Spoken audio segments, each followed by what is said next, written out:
Asia কাপে super ফোরের দৌড়ে বাংলাদেশ, আর সেই স্বপ্নের দরজা খুলে দিতে হলে কেবল হারাতে হবে শ্রীলঙ্কাকে। নিদাহাস ট্রফি থেকে শুরু করে বিশ্বকাপে টাইমড আউট, বাংলাদেশ শ্রীলঙ্কা দ্বন্দ্ব মানেই বাড়তি উত্তেজনা। এবারও সেই লড়াই ঘিরে তীব্র আগ্রহ ক্রিকেট প্রেমীদের মাঝে। ভারতের সাবেক ব্যাটার ওয়াসিম জাফর তো একেবারেই পরিষ্কার করে বললেন, শ্রীলঙ্কাকে হারাতে পারলেই বাংলাদেশ চলে যাবে সুপার ফোরে। তাহলে কি আবারও ইতিহাস গড়ার পথে টাইগাররা?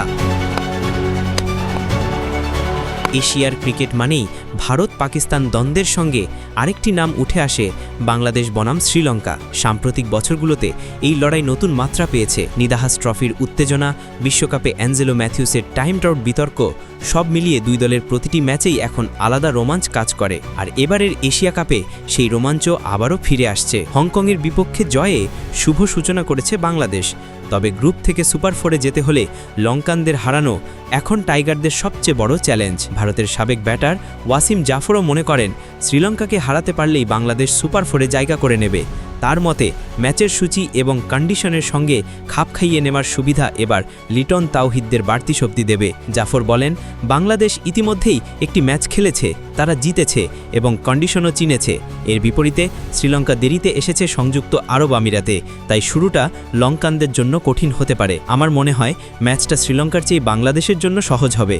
তবে সহজ হবে মানেই যে নিশ্চয়তা সেটা কিন্তু নয়। টি-20 পরিসংখ্যানে বাংলাদেশ পিছিয়ে শ্রীলঙ্কার চেয়ে, যদিও জুলাইয়ে শ্রীলঙ্কা সফরে টাইগাররা ঐতিহাসিকভাবে টি-20 সিরিজ জিতেছে। সেই সাফল্যের রেশ এখনও সতেজ, কিন্তু ওয়াসিম জাফর সতর্ক করলেন, এটি আপসেট হিসেবেই দেখা যেতে পারে। অর্থাৎ শ্রীলঙ্কাকে হারাতে হলে বাড়তি লড়াই করতেই হবে। বাংলাদেশের জন্য আরেকটি ইতিবাচক দিক হল দলের আত্মবিশ্বাস।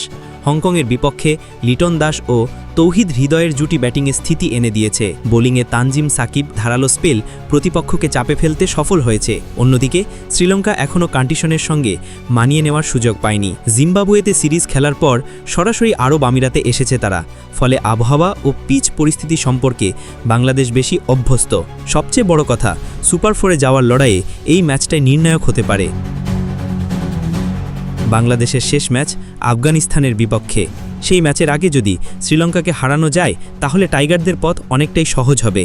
বিপরীতে যদি হার হয় তবে হিসাব নিকাশ জটিল হয়ে যাবে। ওয়াসিম জাফরের ভাষায়, আপনি কখনো বাংলাদেশকে সুপার ফোরের সমীকরণ থেকে বাদ দিতে পারবেন না, বরং তাদের সুযোগ খুবই ভালো। যদি তারা শ্রীলঙ্কাকে হারাতে পারে তবে সুপার ফোরে যাওয়া নিশ্চিত। অতীতের রোমাঞ্চ, বর্তমানের প্রস্তুতি আর ভবিষ্যতের স্বপ্ন সবকিছু মিলিয়ে আজকের বাংলাদেশ শ্রীলঙ্কা ম্যাচ হতে যাচ্ছে এশিয়া কাপের অন্যতম আকর্ষণ। ক্রিকেট প্রেমীদের একটাই প্রশ্ন, টাইগাররা কি শ্রীলঙ্কানদের হারিয়ে ইতিহাসের নতুন অধ্যায় লিখতে পারবে?